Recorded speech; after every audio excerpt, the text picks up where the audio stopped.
विष्णू सहस्रनाम चिंतनमाला चालू आहे। आतापर्यंत श्लोक 65 पर्यंत आपण पाहिलं। आज श्लोक 66वा बघूया। आधी श्लोक वाचते।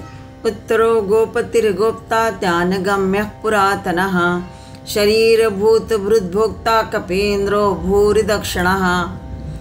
या श्लोकातलं पहिलं नाम उत्तरः आणि क्रमाप्रमाणे 494 नाम। ओम उत्तराय नमः। जन्म संसार बंधनात उत्तरतीति उत्तरः सर्वोत्कृष्ट इति वा असं आदिशंकराचार्य भाष्य करताना म्हणतात की जो आपले संसार सागरातून उद्धरण करतो तो, तसेच सर्वोत्कृष्ट म्हणजे दुसरा उत्कृष्ट हा अर्थ घेतला इथे। आणि श्रुतीनुसार विश्वस्मानिंद्र उत्तरः इति श्रुतेः। विश्वस्मात् इंद्रः म्हणजेच जो सर्व देवांमध्ये उत्तर म्हणजे श्रेष्ठ आहे किंवा उदार असाही अर्थ घेतलेला आहे। ऋग्वेदात म्हटलंय की विश्वस्मात् इंद्रः उत्तरः म्हणजे परमेश्वर सर्वात श्रेष्ठ आहे। उत्तरति सर्वम अतिवर्तते इति उत्तरः म्हणजे उत्तरति म्हणजे पार करतो, पलीकडे जातो अशा अर्थाने, त्यामुळे त्याला उत्तर भाग असं म्हटलं जातो। उत्तरम म्हणजे उत्तरः किंवा उच्चतरः असंही एक व्युत्पत्तीने केलं जातं। उत्तर म्हणजे पुढचा किंवा पलीकडचा किंवा वरचा। आपण म्हणतो पूर्वोत्तर, अधुरोत्तर, दक्षिणोत्तर इत्यादी शब्दामध्ये उत्तर शब्दाचा असा प्रयोग आपल्याला आढळून येतो। याशिवाय प्रश्नोत्तर यातील तर उत्तर हा प्रयोग माहीतच आहे। यामध्ये शंका समाधान असा अर्थ आहे प्रश्नोत्तरमध्ये। सर्वत्र उत्तर, उच्चतर, श्रेयस्कर, श्रेष्ठतर असा अर्थ आहे। परमात्मा हा तसा अंतिम सिद्ध स्वरूप आहे, सिद्धांत आहे, म्हणून तो उत्तर म्हणावा याचा। आणि साधक कसा आहे? साधक जीव पूर्वरूप आहे। सिद्ध आत्मा हे उत्तर रूप होय, जीव आणि सृष्टी हे पूर्वरूप होय, ब्रह्मनिर्वाण हे उत्तर रूप। अशा प्रकारे परमात्मा हा या समस्त व्यक्त विश्वाचं उत्तर रूप आहे। सर्व विश्व त्याच्या ठाई पर्यवसित होतं, परिनिष्ठित होतं, म्हणून तो उत्तर म्हटला आहे। आणखी त्यात खोल अर्थ भरलेला आहे। अंतिम काय आहे? स्थिती का गती, मृत्यू के जीवन, परिनिष्ठा, परिसमाप्ती ही अभावरूप शून्यरूप नाही, ती भावरूप आहे, जीवनरूप आहे। आणि हे भाव जीवन केव्हाही कसं असतं? गतिमतच असणार। ते विझलेल्या दिव्याचे दीपनिर्वाण नाही। जसा विझलेला दिवा असतो त्याचं दीपनिर्वाण नाही, तर तेवणाऱ्या दिव्याचे ते दीपनिर्वाण आहे। गीतेमध्ये 6व्या अध्यायामध्ये आहे की निवातस्थो यथा दीपो निंगते सोपमा स्मृता योगिनो यतचित्तस्य युञ्जतो योगमात्मनः। ज्याप्रमाणे योग करणाऱ्या योगाचं चित्त कसं असतं तर त्या दिव्याच्या ज्योतीप्रमाणे स्थिर होत जातं। त्याचबरोबर त्याच्या आत्म्याची जी ज्योती आहे ती विशेष प्रकाशमान होते। मग त्याची गती कशी होत जाते? उच्च होत जाते, त्याचं तेज वाढतं, अद्भुत निजानंद तो प्राप्त करतो। ज्यांच्या ठिकाणी अशी आत्मज्योती प्रकाशत असते आणि कोणत्याही प्रकारे विषय भोगेच्छांची काजळी त्या ज्योतीला धरत नाही, तो योगी धन्य होय, असं आत्मसंयम योग या अध्यायात सांगितलं आहे। यालाच त्यांनी आत्मयोग असं म्हटलं आहे। आणि हा आत्मयोग प्रत्येकाला साधायला हवा, योग्याला तो साधतो, म्हणून म्हटलेलं आहे की योगिनो यतचित्तस्य युञ्जतो योगमात्मनः। ह्या देहरूपी पंटीमध्ये भक्तिरूपी तेल टाकून चित्तरूपी वात अहंकाराची काजळी धरू न देता तेवत ठेवणे, सतत अखंड तेवत ठेवणे, आणि मगच मन कसं होतं? शांत, प्रसन्न, निर्मल झालेल्या या मनाच्या गाभाऱ्यामध्ये त्या परमतत्वाचा अनुभव, आनंद मिळू शकेल। हीच कशी आहे? ब्राह्मी स्थिती। आणि हीच अशा प्रकारे राहून अंतकाळी सुद्धा या ब्राह्मी स्थितीत राहून तो जो ब्रह्मनिर्वाणम म्हणजे ब्रह्मानंदप्रत असा तो त्या पर्यंत तो जाऊन पोचतो किंवा ब्रह्मानंद तो प्राप्त करून घेतो योगी। निर्वाणाचा अर्थ आहे अंतिम आनंद ज्याला म्हणता येईल असा। दीपनिर्वाण असा एक शब्द येतो की नाही, पण तेवणाऱ्या दिव्यामध्ये तेल आणि वात जळत असते, म्हणून तिथे निर्वाण म्हणजे ज्वलन शांती नाही, म्हणजे तो विझला या अर्थाने होते. पण तो रत्नदीपामध्ये तेल वात नसून सुद्धा तेज तेवत राहतं, तेच दीप निर्वाण होय. तेज म्हणून दीप होय, ज्वलन नाही, आणि म्हणून तेच त्यालाच काय म्हटलं आहे, निर्वाण म्हटलेलं आहे. ब्रह्मनिर्वाण ही तशीच गती आहे. सदैव आपलं उत्तर रूप गाठण्याचा अजस्र प्रयास, हेच त्याचं स्वरूप आहे जीवाचं. प्रतिक्षण वर्धमान अविच्छन्नम सूक्ष्मतरम अनुभवरूपम असं जे म्हटलंय ते या अर्थाने भगवंत हा सदैव कसा आहे, उत्तर आहे. म्हणजेच त्यापर्यंत जाऊन पोचणारं जे एक आपलं ध्येय असतं, योग्याचं असो जीवाचं असो, तिथपर्यंत जाऊन पोचणे, आणि जो या आपल्या संसार सागरातून आपल्याला उद्धरून नेतो, उत्तरतो, अशा अर्थाने उत्तरती सर्वमती वर्तते, सगळं काही हे टाकून आपल्याकडे तो नेतो, म्हणजेच उत्तर करून देतो, पार करून देतो, असा तो भगवंत, म्हणून त्याला उत्तर म्हटलेलं आहे. श्लोक 66 495 नाम. गोपतिः. ओम गोपते नमः. गवां पालनात गोपवेशधरो गोपतिः. गौर्मही तस्याः पतित्वाद्वा. गवां पालनात म्हणजे गायींचं पालन करण्याने किंवा रक्षण करणारा असा तो गोपवेशधारी कृष्ण, त्याला गोपती म्हटलेलं आहे. शिवाय गौहू मही म्हणजे गो हे पृथ्वीचं नाम आहे, मही म्हणजे पृथ्वी, आणि म्हणून गो हे पृथ्वीचं नाव गौरमही असं भाष्यामध्ये केलेलं आहे. तस्याः पतित्वाद्वा, त्याचा स्वामी असल्याने, म्हणजे या महीचा जो स्वामी आहे त्यालाच भगवान गोपती असं म्हणतात. आपण मागेही गो शब्दाचे अनेक अर्थ बघितले आहेत. गो म्हणजे गाय एक अर्थ आहे, दुसरा आहे पृथ्वी, गो म्हणजे वाणी, गो म्हणजे वेद, आणि या सर्वांचा जो पती स्वामी ईश्वर म्हणजे तो गोपती होय. सर्व गायींचा प्राणीमात्रांचा पती, पृथ्वीचा पती म्हणजे आधार, वाणीचा इंद्रियांचा पती म्हणजे कोण, आत्मा. सर्व वेद ध्येय रूपानी सतत त्याचाच निर्देश करतात, म्हणून वेदांचा तो पती असं म्हटलं गेलेलं आहे. गोचा एक अर्थ आहे इंद्रिय. इंद्रिये आपापल्या विषयामध्ये वावरतात. गोचा अर्थ जे बघितला आपण की गाय, ती काय करते, कुरणामध्ये चरते. गो हा शब्द मूळ गमगच्छती या क्रियापदापासून तयार झालेला आहे. गमगच्छती म्हणजे ज्यांना संस्कृत माहिती आहे ते जाणू शकतात की जाणे, जातो या अर्थाने. गमगच्छ म्हणजे जाणे या अर्थाने, त्यापासून हा गो शब्द आलेला आहे. गाय कुरणामध्ये फिरते, जाते या अर्थाने. इंद्रिय विषयामध्ये फिरतात, कारण गो म्हणजे इंद्रिय, आणि ते विषयांमध्ये फिरत असतात, जात असतात. त्या विषयामध्ये इंद्रिय वावरतात, ओढल्या जातात, नेल्या जातात. म्हणजे अशा प्रकारे गोचा अर्थ केला आहे. गो म्हणजे वाणी हाही अर्थ बघितला आपण की ही वाणी जी आहे ही मनाच्या खुंट्यापासून सुटून, मनाच्या खुंट्यापासून सुटून आणि हृदयाच्या गोठ्यातून बाहेर पडून व्यवहारते. म्हणजे वाटेल तसं कधी कधी बोलते, काही त्याला असंबद्धता सुद्धा असते, कधी कधी उत्तम रीतीनेही बोलते, अशी ही वाणी. म्हणून इथे म्हणताय की मनाच्या खुंट्यापासून सुटून आणि हृदयाच्या गोठ्यातून बाहेर पडून व्यवहारते म्हणजे जाते, इकडे तिकडे फिरते. ज्ञान सर्वत्र संचारते. असं हे सगळं उच्चावच सूक्ष्मादी स्थूलांत गोतत्व सर्वत्र भरलेलं आहे. इथे ज्ञान हा अर्थ घेतला, म्हणजे वेदांचा जे इथे दुसरा अर्थ जो घेतला गो म्हणजे वेद. मग वेद म्हणजे जे जाणलेलं आहे. काय जाणलेलं तर ज्ञान. मग ज्ञान सर्वत्र कसं संचरत असते, मग कुठून तर वाणीच्या रूपाने, अशाही अर्थाने.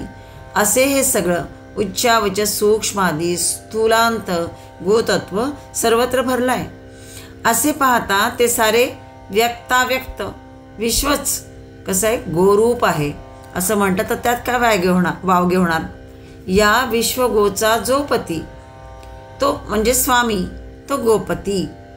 तो गोपतीच या जगत्याम जगतचा गतिमान जगातील गतिशील पदार्थाचा कसा आहे, नियंता आहे. हे जे गतिमान जग आहे किंवा गतिशील पदार्थ आहे त्या सगळ्याचा हा काय आहे? नियंता आहे. जगत्याम जगच्च अशा अर्थाने म्हटलं आहे. मात्र तो स्वतः मात्र गतिमय जगाच्या यातायातीतून पूर्णपणे मुक्त आहे. तो सर्वत्र आहे, पण तो कुठेही आपल्याला अडकलेला किंवा जाणारा असा दिसत नाही. तो केवळ स्थिर असतो. तो केवळ आहे. तो जो आहे तो सगळा स्थिर आहे, शाश्वत आहे, असा तो परमात्मा. त्यालाच गोपती म्हणावयाचा. आमचे प्राणेंद्रिय मनोबुद्धी सतत चलनवलन करीत असतात, पण त्यांचा जो स्वामी तो मात्र स्वस्थ उभा आहे. कूटस्थ जागी जो आहे, आपल्या हृदयाच्या ठिकाणी म्हटलेला आहे, किंवा कूटस्थ जागी जो आपल्यामध्ये आपल्या ऊर्जा देतो, चेतना देतो, अशा अर्थाने तो जो स्वामी आहे तो मात्र स्वस्थ उभा आहे. बाकी प्राणेंद्रिय मनोबुद्धी सतत चलनवलन करीत असतात. तो त्यांची फक्त हालचाल नुसती पाहत असतो. कुटस्थ राहून हे जे आत्मतत्व आहे हे मात्र या सगळ्याची हालचाल नुसती पाहत असते. त्याच्या पाहणीमध्ये सुद्धा या सगळ्या जणू गायी चरत असतात. गायी म्हणजे ही सगळी इंद्रिय. ही इंद्रिय सगळी जणू त्याच्या दृष्टीच्या समोरच इकडे तिकडे फिरत असतात. पाहणीमध्ये म्हटलेला याचा अर्थ तो मात्र स्थिर राहून हे सगळं बघत असतो. इंद्रिय इकडे तिकडे वावरत असतात, फिरत असतात, चरत असतात त्या त्या विषयांमध्ये. त्याच्या तो आपला त्रिभंगी देहुडा ठाण मांडूनियार आहे असं म्हटलेलं आहे. त्रिभंगी देहुडा ठाण मांडूनियार आहे. कल्पद्रुमातळी वेणू वाजवीत आहे. गोविंद ओ माये गोपाळ ओ माये सभाई अभ्यंतरी अवघा परमानंद माये. शून्य स्थावर जंगम व्यापुनी राहिला अकळ बाप रखमा देवीवरू विठ्ठल सकळ असं ज्ञानदेव महाराज म्हणतात. गोपती जे हा अशा प्रकारे पृथ्वीचं नाव असल्यामुळे त्या तिचा जणू स्वामी म्हणजे आपला आधार आहे. पृथ्वीचा तो आधार आहे. अशा अर्थाने या सगळ्या प्रकारे गोपती ही हे नाम भगवंताचं जे आहे असा अर्थ त्यातून बघायचा. श्लोक 66 496 नाम बघतो आपण. गोप्ता. ओम गोप्त्रे नमः. समस्त भूतानि पालयन रक्षको जगतः इति गोप्ता. म्हणजे सर्व जीवांचा रक्षणकर्ता तो आहे, पालनकर्ता तो आहे. त्याच्याशिवाय दुसरं जीवांचं अस्तित्वही शक्य नाही. त्याच्याखेरीज सर्व या प्राणीमात्रांचं जीवांचं अस्तित्वही अशक्य आहे. तो अस्तित्व रूपाने सर्व प्राणीमात्रांमध्ये उपस्थित आहे आणि त्यांचं पालन करतो, रक्षण करतो, म्हणून त्याचं एक नाम गोप्ता म्हटलेलं आहे. या श्लोकामध्ये जसं गोपतीर गोप्ता हे शब्द जोडीने आले आहेत, तसंच ते पुढे 76व्या श्लोकात पण आले आहेत.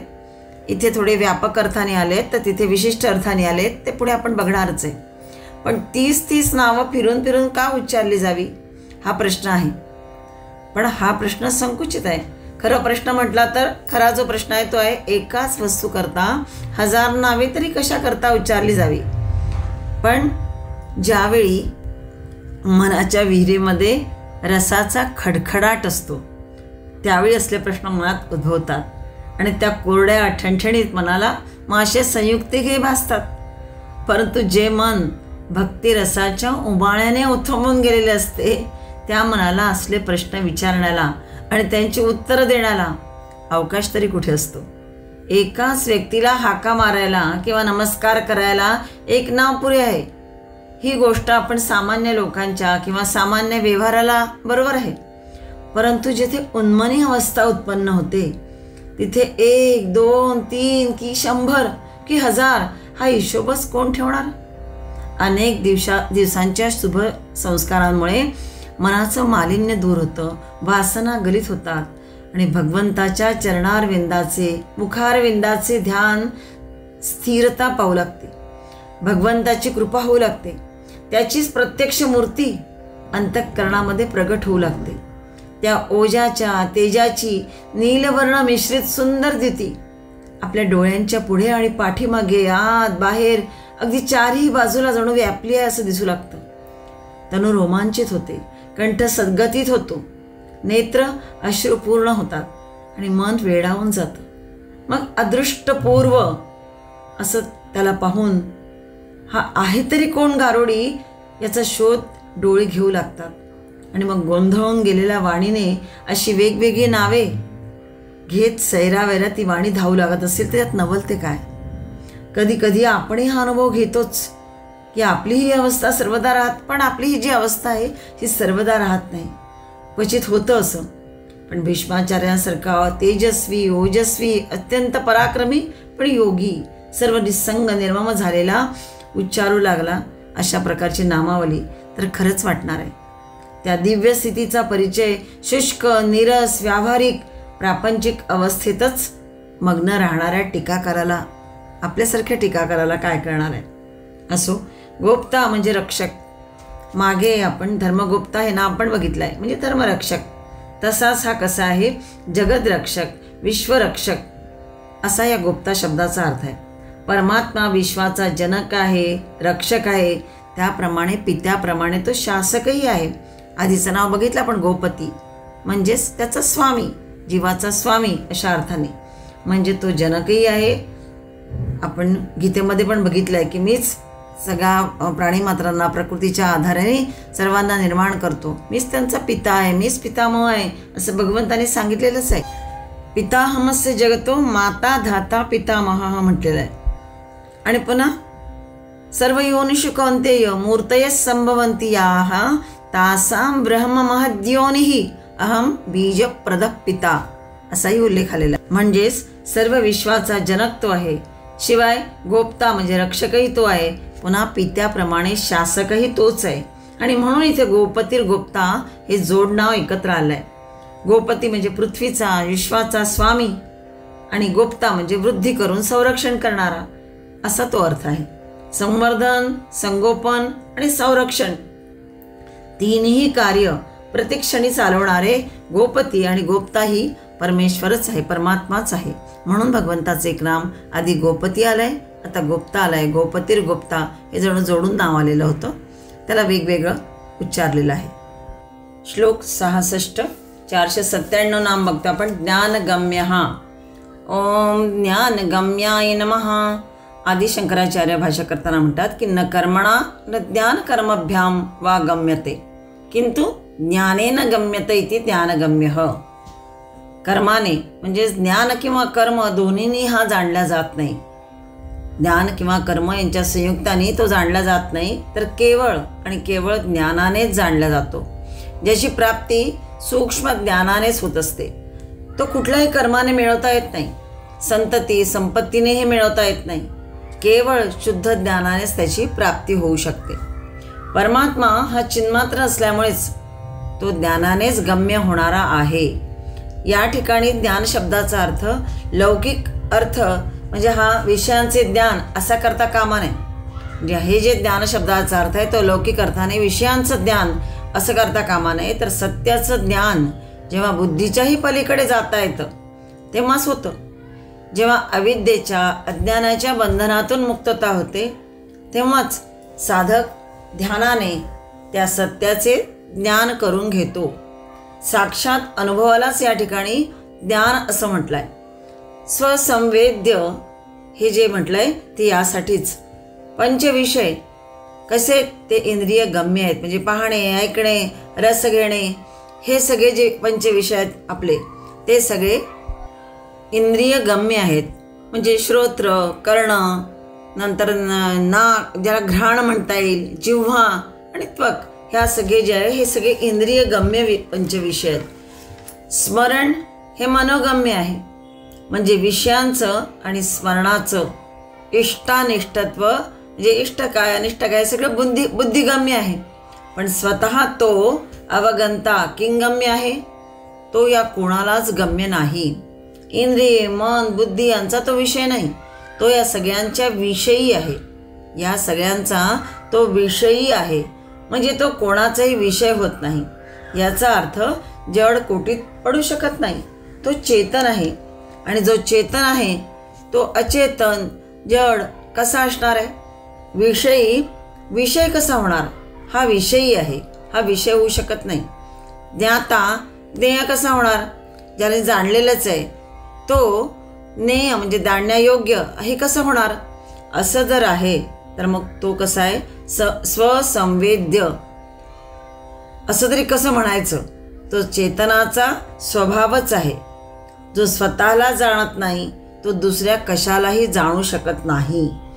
ज्ञानस्वरूप आत्मा कसा आहे? ज्ञानगम्य आहे, म्हणजेच तो स्वसंवेद्य आहे. ज्ञानदेवानी या परमात्मा तत्वाला म्हणून म्हटलंय की हा स्वसंवेद्य का म्हणायचा, कसा म्हणायचा, तर तो कसा आहे, ज्ञानस्वरूप आहे आणि ज्ञानगम्य आहे आत्मा, म्हणून तो स्वसंवेद्य म्हटलाय. ज्ञानदेवानी या परमात्मा तत्वालाच म्हणून आद्य म्हटलंय आणि स्वसंवेद्य असेही म्हटलंय. ओम नमोजी आद्या प्रतिपाद्या जय स्वसंवेद्या आत्मरूपा, हे यासाठीच म्हटलंय. स्वसंवेद्य म्हणजेच स्वतःचा अनुभव आणून देणारे असा त्याचा लौकिक आहे. मन बुद्धी अहंकाराने कितीही पराकाष्ठ केली तरीही ते तत्व जाणू शकत नाही.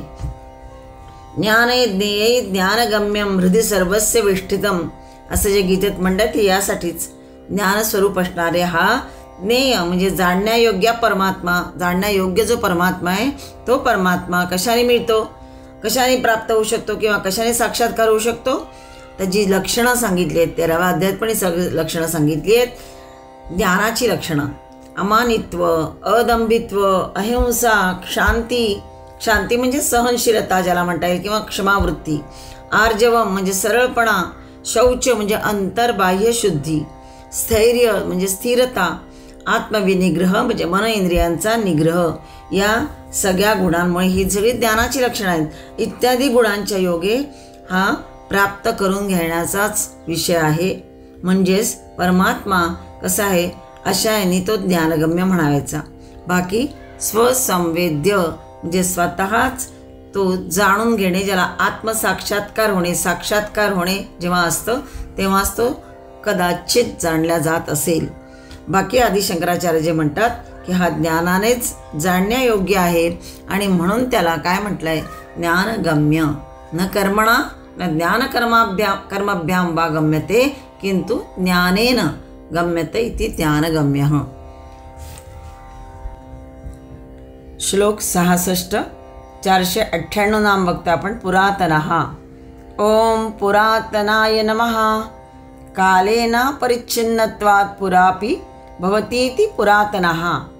जो कालाहूनही अपरिच्छिन्न असल्यामुळे त्याच्या आधी कोणत्याही वस्तूचं अस्तित्व प्रतिपादने संभवनीय नसल्यामुळे हे उघडच आहे की तो कसा आहे, पुरातन होय. त्याच्याहून प्राचीन दुसरं काही नाही. इतकंच नव्हे तर तसे काही असू शकतच नाही. आणि म्हणून विश्वरूप दर्शनात अर्जुन म्हणतो, गीतेच्या विश्वरूप दर्शनामध्ये अर्जुन म्हणतो की त्वमादिदेव पुरुष पुराण. पुराण म्हणजेच पुरातन, अर्थात परमात्मा सर्वाधी असून प्राचीनतम आहे. त्याच्या मानाने जगातील जुन्यातील जुने ही अगदी अलीकडचं म्हणावं लागेल. कालाची संकल्पना त्याच्यापासूनच निर्माण झाली असल्यामुळे तोच काय आहे, अनंत आहे. म्हणजेच अनंत तत्व तेच आहे आणि ते सत्य कालाच्या मापाने मोजता येत नाही. तो कालातीत आहे आणि म्हणून त्याला पुरातन असं म्हटलं आहे. काल आणि स्थल या कल्पना व्यक्त सृष्टीतील आहे. अव्यक्तामध्ये स्थलकालाचा काय हिशोब? जिथे भूत भविष्य वर्तमान कल्प कल्पांतर वर्ष मास दिवस रात्र असला काही विभागच नाही, तिथे तुम्ही कालाची गोष्टच काय करणार. परंतु ती अव्यक्ताची वार्ता व्यक्ताच्या भाषेत सांगणे भाग पडते आणि म्हणून मग त्या परमात्म्याला पुरातन सनातन नित्य अनादि अनंत युगाधिकृत असं म्हणावं लागेल. युगाधिकृत म्हटलं म्हणजे मग युगाची, त्याच्या आरंभाची, त्याच्या कार्याची कल्पना येते म्हणून हे नाव आलेलं आहे आधी. पण ही जी कल्पना आहे ही व्यक्त सापेक्ष असल्यामुळे चिंत्य कोटीमध्ये पडत असल्यामुळे परमात्म्याच्या अचिंत्य अव्यक्त ऐश्वर्याची यथार्थ कल्पना द्यायला अक्षम आहे, करूच शकत नाही. परमात्म्याचं चिंतन किंवा अशा त्याची ऐश्वर्याची कल्पना, परमात्म्याचे हे जे अतुल सर्वातीत सर्वलक्षण आणि सर्व विलक्षण केवल स्वरूप ऐश्वर्य त्याचं ज्ञान करून घेणाऱ्याला होत नाही. ते वेदालाही होत नाही, निर्वेदाला होते. आणि म्हणून म्हटलंय यस्या मतम तस्य मतम मतम यस्य न वेदसः अविज्ञातम विजानताम विज्ञातम अविजानताम. यस्य मतम तस्य मतम जो शब्द आलाय, म्हणजे यस्य अमतम तस्य मतम, म्हणजे जो जाणत नाही तो जाणतो आणि जो जाणतो त्याला थांग लागत नाही, अशा प्रकारचा विरोधाभास या श्लोकात सांगितलेला आहे. या मंत्रामध्ये पण गूढार्थ आहे. केनोपनिषदातील हा श्लोक आहे. ब्रह्मप्रमाणे अगोचर आहे. ब्रह्मप्रमाण कसं आहे? प्रमाणे नाही, ब्रह्मप्रमाण अगोचर आहे. आत्मनः अभिन्न कोणत्याही प्रमाणाने, म्हणजेच या विषयाला जाणू शकतो तोच जाणतो, तोच या ब्रह्मतत्वाला सम्यक जाणले असं म्हणता येईल. म्हणजेच काय, जो जाणतो म्हणतो त्यासाठी हा अज्ञात आहे. जो असं म्हणतो की मी याला जाणतो आहे असं जो म्हणतो त्यासाठी हा कसा आहे? परमात्मा अज्ञात आहे. जसे की अज्ञानीसाठी तो ज्ञात आहे आणि जो म्हणतो की मी जाणत नाही त्याच्यासाठी जणू काही तो ज्ञात आहे, म्हणजेच बोधपूर्वक त्याला जाणणे असे याला म्हणतात. ब्रह्मज्ञान असंभव आहे पण त्याची अनुभूती संभव आहे. ज्ञान आणि अनुभूती भिन्न आहे. अत्यंत सूक्ष्म भेद यामध्ये सांगितलेला आहे. अनुभूती सदैव कशी असते? वर्तमान आहे. ज्ञान सदा अतीत म्हटलं जाते. एखाद्या गोष्टीचं ज्ञान झालं म्हणजे कळलं, ती गोष्ट झाली, संपली, म्हणजे अशा संपली याचा अर्थ ती अतीत मध्ये गेली, तो स्मृतीचा भाग झाला. अमुक अमुक गोष्टीचं मला ज्ञान झालं, मग पुन्हा जेव्हा आपल्याला ती वस्तू समोर येते तेव्हा ती स्मृती आपल्या जागृत होते आणि म्हणून मग ते ज्ञान कसं झालं? अतीत झालं असं म्हणतात. जेव्हा तुम्ही अनुभूतीच्या प्रक्रियेत मी आहे असं म्हणता तेव्हा अनुभव चालू आहे. अजूनही तुम्ही अनुभव घेत आहे, ते स्मृतीत गेलेला नाही आहे, स्मृतीचा हिस्सा बनला नाही आहे. तुमचे अस्तित्व त्यातच लागून राहिलेलं आहे अनुभूतीमध्ये. आणि जेव्हा अनुभूती थांबते ते ज्ञान झाले असं म्हणता येईल. मग ते संग्रहित ज्ञानच मग विज्ञान म्हणता येईल. विज्ञान ज्ञान आहे. विज्ञान म्हणजे विशेष ज्ञान जे झालं आहे ते ज्ञान आहे. धर्म केव्हा विज्ञान नाही होत, तो सदा वर्तमानामध्येच राहत असतो. धर्म जो असतो हा केव्हाही विज्ञान होत नाही, तो सदा सर्वदा वर्तमानामध्येच राहतो. त्याला ज्ञानात बदलता येत नाही. त्या परमला अतीत मध्ये बदलता येत नाही. ते ज्ञानामध्येही बदल नाही. ती सदा कशी आहे? अनुभूती वाहत्या सरितेसारखी आहे. या परमाची अनुभूती, या परमतत्वाची अनुभूती जर घेतली तर ती अनुभूती सदा वाहत्या सरितेसारखी आहे. त्याला मग अतीत म्हणता येणार नाही. म्हणून जे म्हणतात की ज्ञान झाले त्यांना वास्तवात जाणले नाही. त्यांनी बौद्धिक रूपात संग्रहित केलं आहे एखाद्या गोष्ट, एखाद्या तत्वाचं म्हणा, एखाद्या गोष्टीचं ज्ञान जेव्हा होतं तेव्हा बौद्धिक रूपात ते संग्रहित केलं जातं. काही नाही समजून घेतले पण त्यांनी त्याबरोबर त्या शाश्वत रूपाबरोबर वाहत जाणे नाही. पण एकही क्षण सुटला तरी मग कसं असतं? संबंध सुटेल. म्हणजेच जाणलं असं जेव्हा म्हणतात तेव्हा तो शाश्वत रूपाबरोबर वाहत जाणे नाही. तो मग एक क्षण जरी सुटला तरी मग संबंध सुटेल. हे फार सगळं कोडं आहे. आपल्याला समजायला किती काळ लागेल माहिती नाही, पण तो पुरातन आहे, शाश्वत आहे, अनादी. केवळ जाणण्याचा विषय नाही तर अनुभवण्याचाच आहे. हे मात्र फक्त आपण लक्षात ठेवायचं.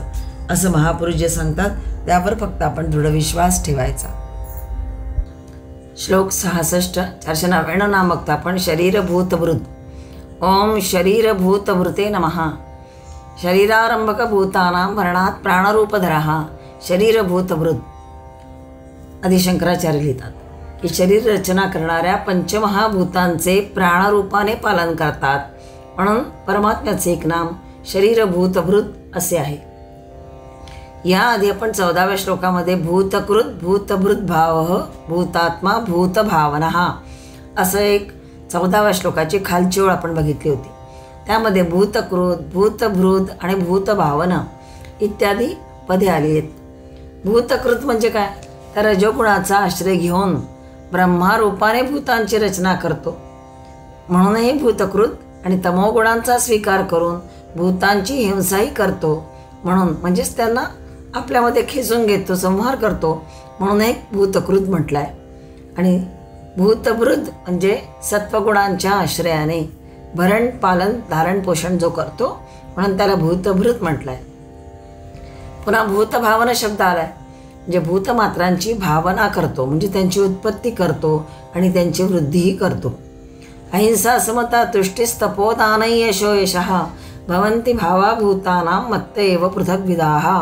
गीतेच्या 10व्या अध्यायात भगवंताने सुद्धा सांगितलेलं आहे की हे सगळे भाव अहिंसा समता तुष्टी तप दान यश अयश म्हणजे अपकीर्ती हे सगळे माझ्यापासूनच उत्पन्न होतात. पुन्हा बुद्धिर्ज्ञानम सम्मोह म्हणजे बुद्धी ज्ञान असंमूढता क्षमा सत्य दम शम सुख दुःख भय आणि अभय हे सर्व भाव त्याच्यापासूनच म्हणजे भगवंतापासूनच भूतप्राणांमध्ये उत्पन्न होतात आणि त्यांची वृद्धी होते.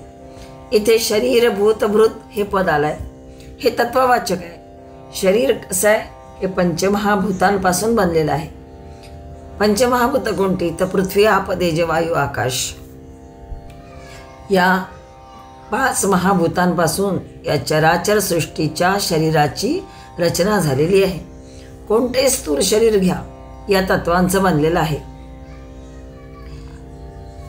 पृथ्वी आप तेज वायू आकाश पंचतत्वे म्हणजे आकाश म्हणजे काय तर स्पेस, वायू म्हणजे फोर्स, अग्नी म्हणजे एनर्जी ऊर्जा ज्याला म्हणता येईल, तेज, जल म्हणजे स्टेट ऑफ मॅटर ज्याला म्हणता येईल किंवा रस म्हणता येईल अशा अर्थाने.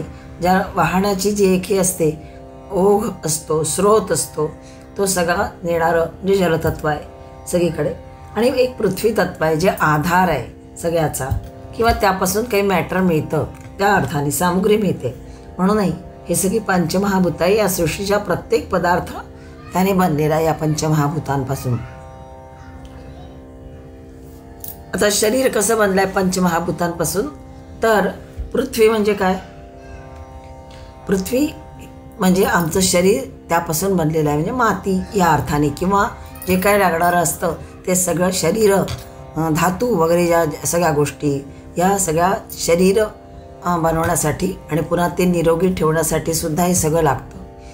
त्यानंतर जल म्हणजे रस ज्याला म्हणता येईल, एक पाणी, आपण पाणी पण म्हणतो त्याला. हे जे आप आहे म्हणजे जल आहे म्हणजे पाणी आहे, हे शरीरामध्ये रस ऊर्जा आणि पोषक तत्व पोचवतो. नंतर आहे तेज म्हणजे अग्नी म्हणजे ऊर्जा देतं, ओज मिळतं, त्यापासून उष्मा मिळतो, एक प्रकारचा शक्ती येते. हे सगळ्याचं तापाचं सगळ्याचं प्रतीक तो आहे. ताप याचा अर्थ एक सहनशीलता किंवा एक काहीतरी करण्याची उर्मी, हे सगळ्याची ती एक प्रतीक आहे. आणि शरीरामध्ये जी आवश्यक उष्णता असते ती बॅलन्स करण्याचं काम कोण करतं, तर अग्नितत्व करतं.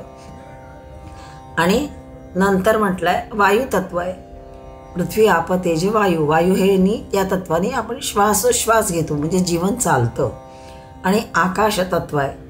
आकाश जसं अनंत आहे तसं आपल्या मनाला हे सुद्धा कोणतीही सीमा नाही आहे. अनंत ऊर्जांनी आकाश भरलेलं आहे, तसं मनाच्या शक्तीची सीमासुद्धा नाही. अभ्राच्छादित जसा ढग असतात आकाशामध्ये, कधी निरभ्र असतं आकाश, तसं मनही कधी उदास असतं, कधी खुश असतं, कधी शांत असतं. असे हे सगळ्या 5 तत्वांनी आपलं शरीर आहे बनलेलं. आणि त्याच्याही वरचं एक तत्व आहे ते म्हणजे आत्मा. आणि याच्यामुळेच हे पंचतत्व कार्य करत असतात. किंवा पिंडाच्या याच्यात जर आपण एखादं बघितलं तर पृथ्वी आप तेज वायू आकाश कसं आपल्यामध्ये शरीरात कसं आहे तर तेही बघूया. तर पाय म्हणजे काय, आपले आधार आहेत म्हणजे पृथ्वी तत्व आहे. नंतर जलतत्व म्हणजे उदर आहे. नंतर हृदय म्हणजे वायू म्हणजे ज्याला काय म्हणू वायू तत्व आहे ते. नेत्र अग्नितत्व आहे. आणि मस्तिष्क जे आकाश तत्व आहे.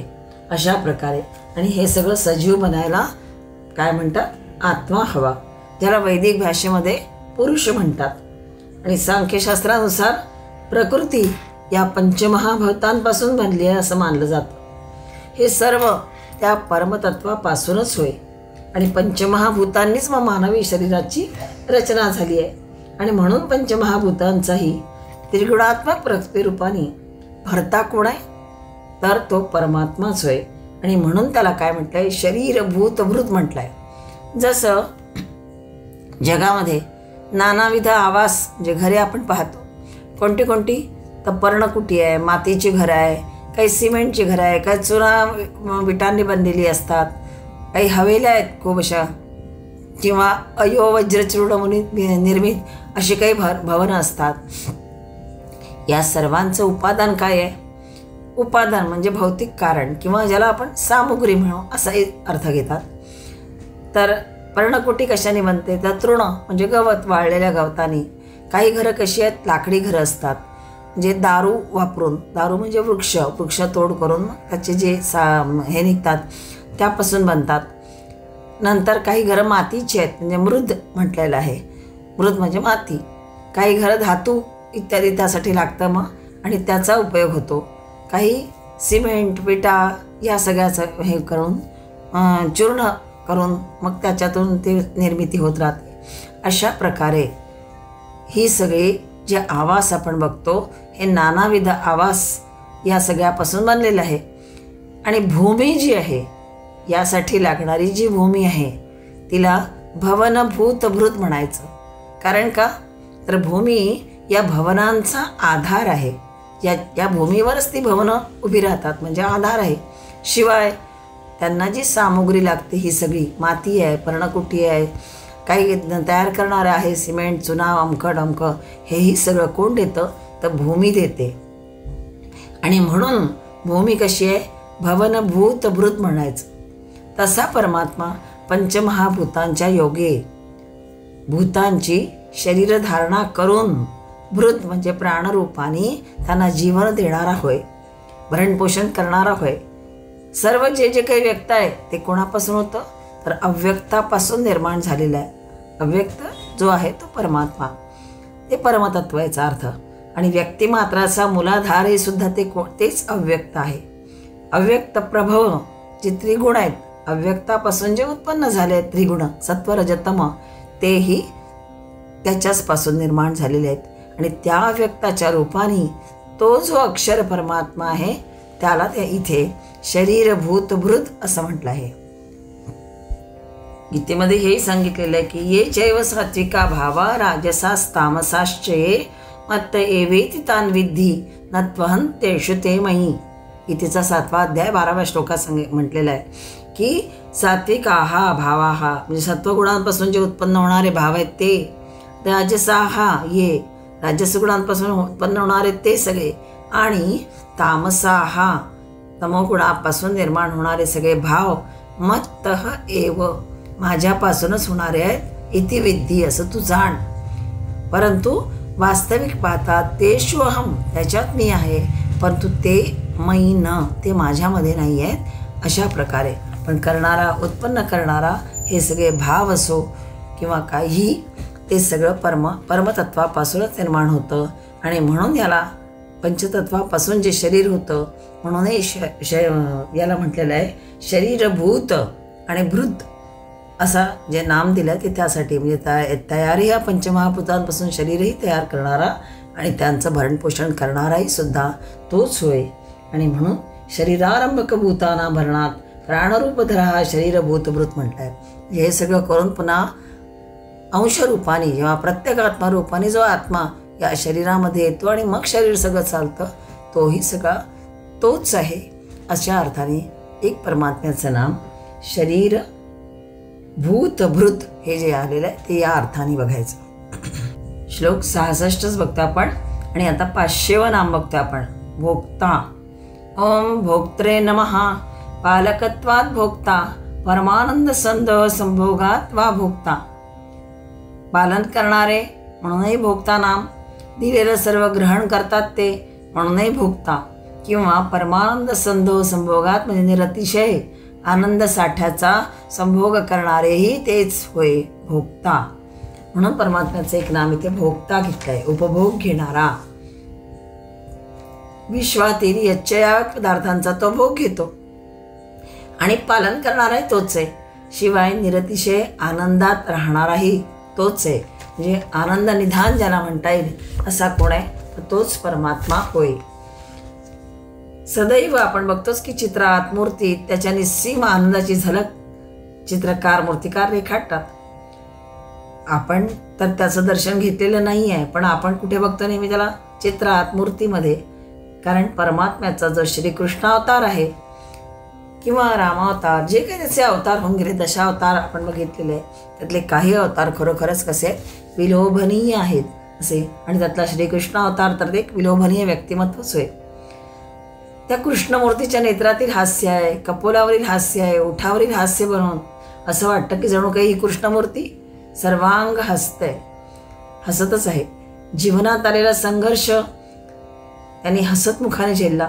मृत्यूचं भीषण नाट्य त्याने कुरुक्षेत्रावरच पाहिले. यादव कुळात माजलेली यादवी त्याने हसतच पचवली. क्षणात दवबिंदू इतके लहान आणि क्षणात सागरापेक्षा यथांग त्याचं स्वरूप, विश्वरूप दाखवण्याचं जे आहे ते लहान, किंवा क्षणात सागरापेक्षा अथांग होणारं जे रूप आहे, हे जे दाखवण्याचं सामर्थ्य अर्जुनाने पाहताच दिंगमोड झालेल्या अर्जुनाची अवस्थाही ज्याने आपल्या स्मितातून दर्शवली आहे. आपल्या अवतार कार्यातूनही त्याने हीच शिकवण दिलेली आहे. असा हा ज्याला गौरवाचं भान आहे, तरी तो कसा आहे, नम्र आहे. ज्याला दुर्गुणांची पडछाई आवडत नाही, पण तरीही श्रीकृष्ण कसा होता, केवळ तो दुर्गुणांची पडछाई त्याला आवडत होती, पण सद्गुणांचा महिमाही नुसता उगाच तो गात नव्हता. खऱ्या अर्थाने जगद्गुरु, सर्वज्ञ, सर्वव्यापी, सर्वांना सामावून घेणारा होता. साऱ्यांचाच कसा रक्षण करता, उत्पत्ती स्थान तो, म्हणून पालन करताही तोच.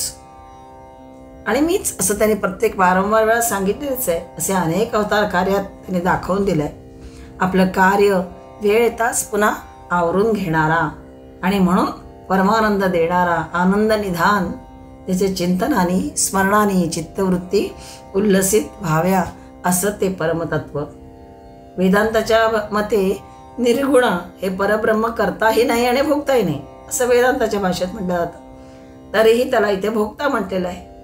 म्हणजे अहम जीवरूपाने अनुभव घेणारा हा दुसरा तिसरा कोणी नसून कोण आहे, परमात्मा तत्वाचाच तो अंश आहे. म्हणजेच परमात्मा तत्वाचा अंश म्हणजेच तो आत्मरूपाने आपल्यात आहे तो. म्हणून म्हटलंय अहम जीवरूपाने अनुभव घेणारा ह्याच आहे, म्हणून भोगता. तद्वारा उच्चावच कर्म करणारा आणि त्याची जी पुण्य फळे भोगणारा सुद्धा कोण, जो जीव, तोच हा आहे असं म्हणून म्हटलेलं आहे. गीतेमध्ये भगवंत सांगतायत की कार्यकारण कर्तृत्वे भोक्तृत्वे हेतु प्रकृतिरुच्यते, पुरुष सुख दुःखानां भोक्तृत्वे हेतुरुच्यते. कार्यकारण कर्तृत्व म्हणजे काय, यात कार्य म्हणजे शरीर आणि त्याचं कारण म्हणजे काय, गुण. या दोहोंचा हेतू म्हणजे प्रकृती आहे. जीव देहात उत्पन्न होणाऱ्या सुखदुःखाचा ज्ञाता पण आहे आणि भोगता पण आहे. हे दोन्ही भाव म्हणजे शरीर आणि जीव हे काय आहे, ईश्वराचीच प्रकृती आहे.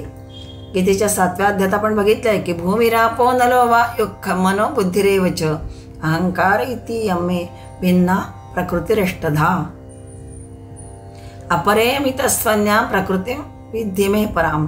जी पंचमहाभूत सांगितल्या, भूमी, आप, नल, वायू म्हणजे वायू, नंतर मन, बुद्धी, अहंकार, ही सगळी अशा अर्थाने ही सगळी काय आहे, माझी अष्टधा प्रकृती आहे. आणि म्हणजेच तिला अपरा म्हटलेलं आहे. आणि अचेतन प्रकृती ज्याला म्हणतात असं. आणि त्याहून दुसरी कोणती आहे, अपरे मिततु अन्याम. त्याहून दुसरी कोणती सांगितली आहे, ती म्हणजे जीवरूप परा सचेतन जी प्रकृती आहे ती मे पराम, ती माझीच आहे असं समज. जीवभूता महाबाहो यदन धार्यते जगत. ही जी परा प्रकृती आहे, सचेतन प्रकृती आहे, यांनीच हे संपूर्ण जग धारण केलेलं आहे. का असो, कसं असतं तर आपली अंगे केव्हा पसरतो आणि कधी कधी आवरून घेतो, पण असतो कसा, सदैव सांग म्हणजे अंगासहित, अवयवासहित असतो. तसा हा परमात्मा आहे.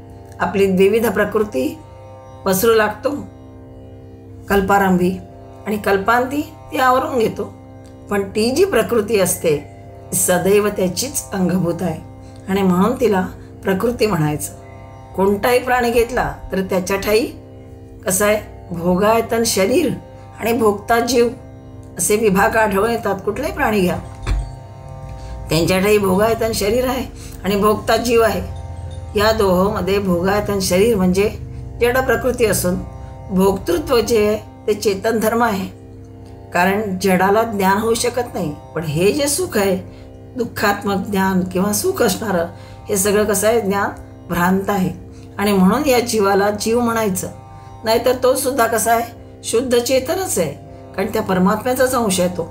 पण तो याच्याशी, शरीराशी, या जड प्रकृतीशी जोडला गेल्यामुळे तो हे सगळं सुख दुःख हे सगळं त्याला भोगावे लागतात. नाहीतर मुळात तो शुद्ध चेतन आहे, शिव आहे. शरीररूपी वृक्षावर म्हटलेलं आहे की जीवेश्वर रूप 2 पक्षी राहतात. हे जे शरीररूपी वृक्ष आहे याच्यावर 2 पक्षी राहतात, जीवेश्वर रूप. त्यापैकी एक जीव पक्षी कसा आहे, त्या वृक्षाची सुख दुःख रूप कर्मफळे खातो, म्हणजेच भोगता होऊन भोगतो. आणि ईश्वर रूप जो पक्षी आहे तो तटस्थ होऊन पाहत असतो वरती. असं हे वर्णन याच भावांना अनुलक्षून उपनिषदामध्ये सुद्धा आलाय. असा हा म्हणून त्याला जीवरूपात येऊन भोगणारा, भोगता, या अर्थाने भोगता नाम आलेला आहे. आणि पुन्हा तटस्थ राहून तो परमात्मा जे सारे बघतो, पाहतो, भोगतो, म्हणून त्यालाही पुन्हा भोगता म्हटलेलं आहे. म्हणजे बघणारा, तसं बघून बघणारा, पाहणारा, अशा अर्थाने तो भोगता हे नाम आलेलं आहे. गीतेच्या 13व्या अध्यायात पण आलेलंच आहे की उपद्रष्टानुमंताच भर्ता भोक्ता महेश्वर परमात्मेती चापयुक्तो देहेस्मिन पुरुष परहा. म्हणजे देहात राहणारा हा जो आत्मा आहे तोच कसा असतो, उपद्रष्टा म्हणजे साक्षी, अनुमंता म्हणजे अनुमती देणारा, भर्ता म्हणजे धारण पोषण करणारा, आणि भोक्ता म्हणजे जीवरूप होऊन तोच भोक्ता होय.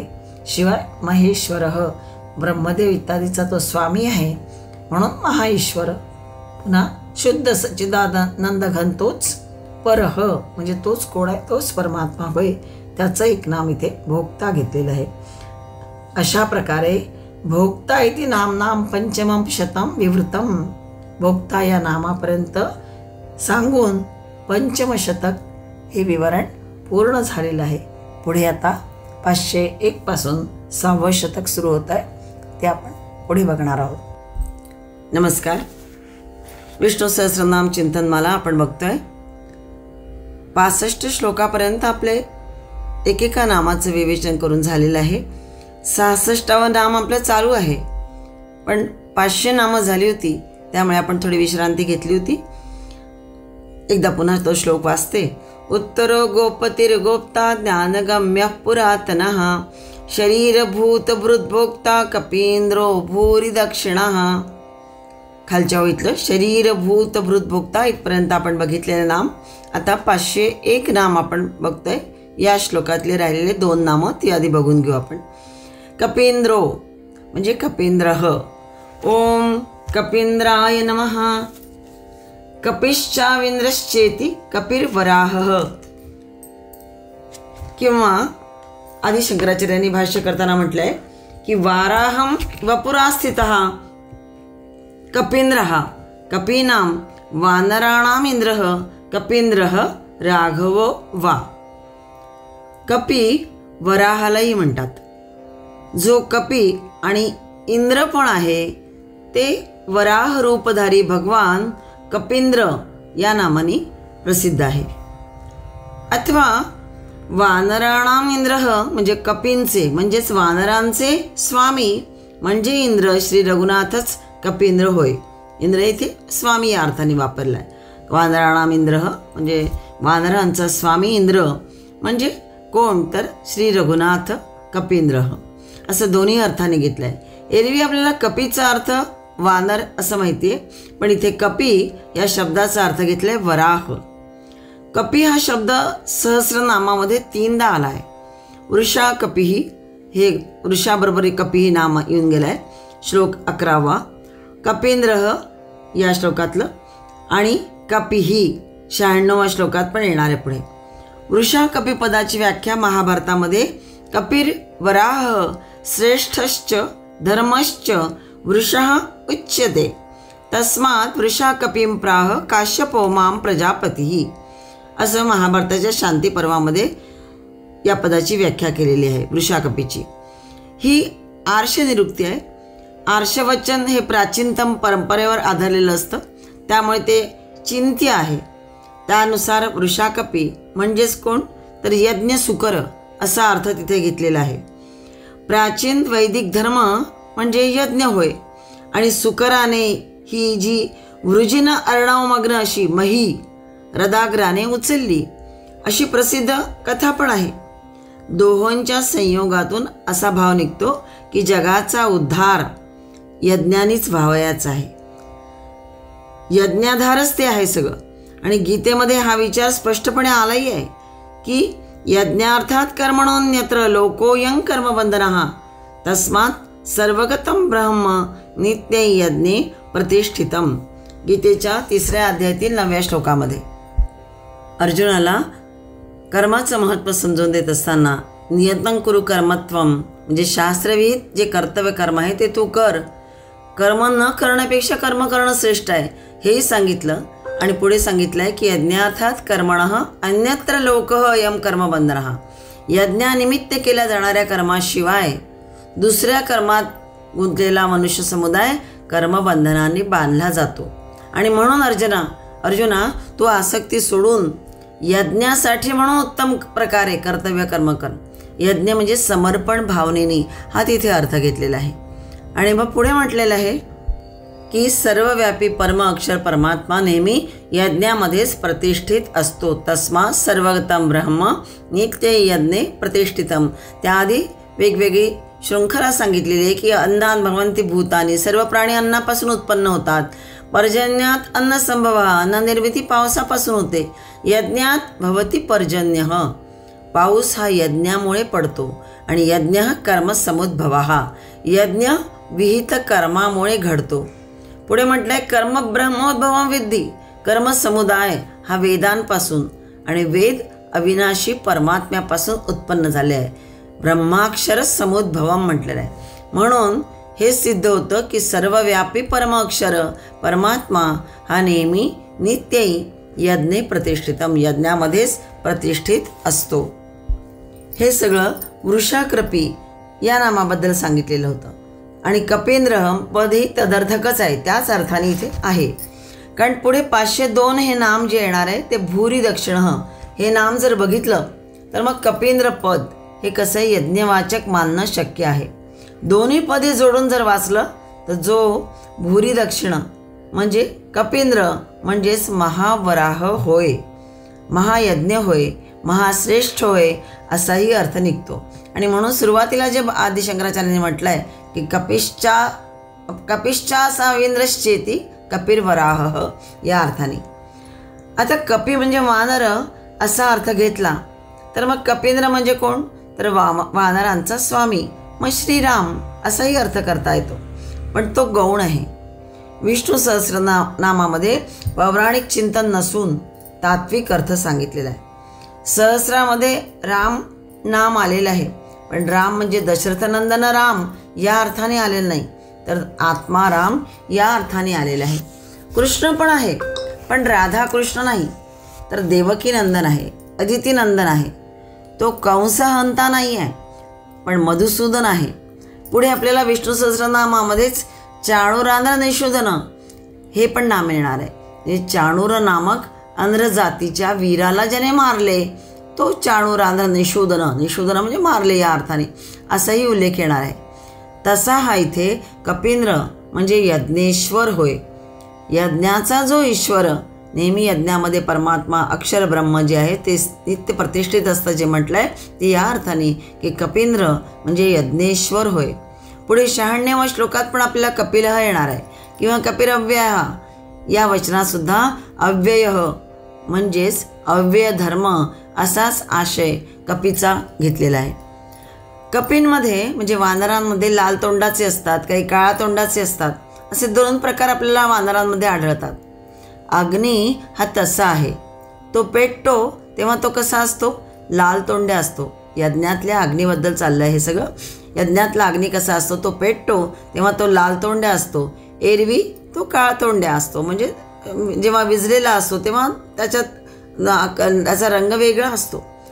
आणि सर्व अग्नींमध्ये एरवी साधा अग्नी जेव्हा आपण बघतो या अर्थाने पण सर्व अग्नींमध्ये यज्ञाग्नी जो आहे यज्ञामध्ये जो पेटवला जातो आहे मंत्रोच्चाराच्या यानी तो यज्ञाग्नी कसा आहे श्रेष्ठ होय. आणि म्हणून परमात्मा कपींद्र म्हणावयाचा अथवा कपींद्र म्हणजे इथे वानरयुथ मुख्य हनुमान हेही समजायला हरकत नाही आहे, पण ती सुद्धा एक भगवत विभूतीच होय. पण दोन्ही अर्थाने इथे कपिश्चा विंद्रश्चेती कपिर्वराह किंवा वाराहम वपुरा स्थिता कपिंद्र असेही सगळे अर्थ या अर्थाने इथे कपिंद्र हे नाम भगवंताचं इथे सार्थ वाटतं. श्लोक 66. 502 नाम बघतो आपण. भूरी दक्षिणा. ओम भूरी दक्षिणाय नमः. भूरयो भव्यः यज्ञ दक्षिणा धर्ममर्यादा दर्शयतो यज्ञं कुर्वतो विद्यन्त इति भूरी दक्षिणा. भूरीचा अर्थ आहे पुष्कळ. विपुल दक्षिणा मिळते तो यज्ञपुरुष परमात्मा, त्याचं नाम एक भूरी दक्षिणा म्हणावायचा. अशी शब्दाची व्युत्पत्ती केलेली आहे की भूरी ही दक्षिणा दाक्षिण्यम अस्य इति भूरी दक्षिणा परमतत्पर परमात्मा, ज्याचं दाक्षिण्य मोठं आहे. भूरी दक्षिणा दाक्षिण्यम अस्य म्हणजे ज्याचं दाक्षिण्य मोठे तो भूरी दक्षिणा. दाक्षिण्याचा अर्थ काय केलाय तर औदार्य, सारल्य किंवा सरलता. दाक्षिण्य म्हणजे कोणाच्या हितासाठी प्रवृत्त होण्याचा जो भाव असतो, कोणाच्या तरी हितासाठी प्रवृत्त होण्याचा भाव, त्याला दाक्षिण्य म्हटलं जातं. आपण म्हणतो ना नेहमी श्री दाक्षिण्य दाखवणं महत्त्वाचं आहे, किंवा दुसऱ्याच्या चित्ताला बदलवणं किंवा प्रसन्न करण्याचा भाव म्हणजेही दाक्षिण्य दाखवणं किंवा दक्षिणासंबंधी अर्थ इथे आलेला आहे. दोन्ही तिन्ही अर्थाने तो घेता येतो. परमात्मा जसा सेव्य आहे म्हणजे सेवा करण्यायोग्य परमात्मा आहे, तसा तो सेवकही आहे. भक्ताने हाक मारण्याचीच देर आहे की तो सेवेस हजर असतो. प्रल्हादाने सतत जप करताच, प्रल्हादाने खूण करताच की इथेच माझा देव आहे, खांबाला जेव्हा सांगितलं त्याने की या इथेही माझा देव आहे, असा खूण करताच, इशारा करताच खांबातून तो प्रगटला म्हणजे सेवक झाला. गजेंद्राने नारायणाला साथ घालताच तात्काळ तो धावून आला. गजेंद्र मोक्षाची कथा सगळ्यांना माहिती आहे. म्हणजे गजेंद्राने त्या नारायणाला साथ घालताच तात्काळ तो धावून आला. द्रौपदीला वस्त्र पुरविली, त्यातली सत्यता किती यावर शंका असेलही, पण सांगायचा गर्भितार्थ हा आहे की संकटात, दुःखात, उत्तम कार्यात त्याला साथ घालताच तो धावून येतो, आपलं रक्षण करतो. दक्षिण म्हणजेच अनुकूल होतो, तत्परता दाखवतो. यज्ञ नित्यम प्रतिष्ठितम असं जे म्हटलंय ते त्या अर्थाने. परमात्मा अंतर्यामी असल्यामुळे तुमच्या स्मरणाबरोबर, इशाऱ्याबरोबर तो तुमच्या सेवेस येतो. तुम्ही झोपलात तरी तो सदैव जागत असतो भक्तांच्या रक्षणासाठी. त्याचे डोळे अनिमिष पाहत आहेत तुमच्याकडे. तुम्ही उठलात की कमरेवर हात ठेवून तो जणू तुमच्या हुकमाची वाटच बघत असतो, उभाच असतो. फक्त तुमचे संकल्प कसे हवे, सत्य हवेत. सत्य संकल्पाचा दाता तोच असतो, म्हणून फक्त संकल्प सत्य हवेत, प्रामाणिक हवेत, नैतिकतेने आचरावायचे हवेत, तर तो आपल्या साह्यास येतो, म्हणजे सेवक बनूनही येतो. जसा तो सेव्य आहे तसा तो सेवकही आहे. म्हणूनही सर्व भूते त्याला सर्व पूजा अर्पण करतात. तो सर्व भूतात्माचा म्हणजे सर्व भूतांचा भूतात्मा आहे. सर्व भूतात्मा असा उल्लेख आलेला आहे गीतेमध्ये. परमात्म्याच्या ऐश्वर्याची कोण बरोबरी करणार, तो भरभरून देतोही. भूरी दक्षिणा आणि त्याला अंतःकरणपूर्वक द्यावेही. भूरी दक्षिणा याही अर्थाने. भूरी म्हणजे पुष्कळ, जो मग आपण अर्थ बघितला ते असा आहे की त्याला भरभरून द्यावेही किंवा तो देतोही भरभरून, म्हणून भूरी दक्षिणा असे दोन्ही अर्थ यामध्ये सामावलेले आहेत. दक्ष शब्दापासून दक्षिण किंवा दाक्षिण्य असे शब्द आले आहेत.